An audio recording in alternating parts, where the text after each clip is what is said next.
Nasa mahigit 6,000 ang tinatayang mabibigyan ng trabaho sa inilunsad ngayong malakihang job fair sa Maynila.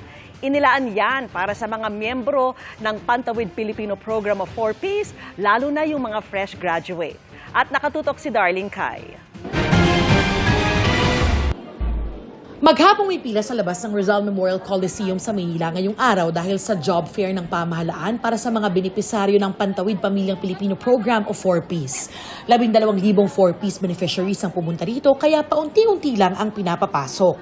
Isa sa kanilang high school graduate na si Jesus na halos 2 taon nang walang trabaho matapos mabalian sa isang aksidente sa motor. Mahirap po. Dahil? Dahil po may diferensya na sa paa. Maging ang 23 taong gulang na si Erica, hirap maghanap ng trabaho kahit college graduate at nasa maayos na kalusugan. Napaka-reality po na experience po talaga yung hinahanap. Pursigido raw makatulong sa pamilya kahit nakatatanggap siya ng ayuda mula 4Ps. Ang hirap po talaga. Kaya ginanap ko na rin po yung opportunity na to. Hirap din maghanap ng trabaho ang senior high graduate na si Charmaine kahit isa sa layunin ng K-12 program ang maging employable ang mga graduate nito. Mag-iipon po muna ako tapos mag-aaral po ulit. Mahigit 6,000 raw yung magkakaroon ng trabaho dito sa Dole Job Fair ngayong araw.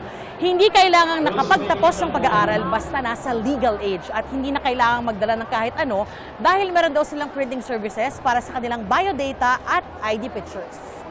Mahigit 70 employer ang lumahok sa job fair kabilang ang mga kumpanya ng IT, manpower services, wholesale and retail at restaurants. Hired on the spot bilang taga-car wash ang 57 taong gulang na si Anjaneth.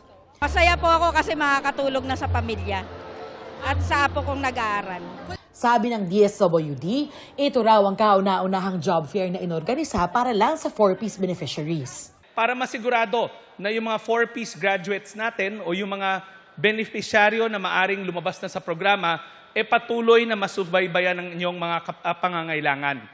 Sa datos ng Philippine Statistics Authority o PSA, 1.66 million na Pilipino ang walang trabaho, 5.35 million ang underemployed o mga manggagawang nais ng karagdagang trabaho o oras sa trabaho.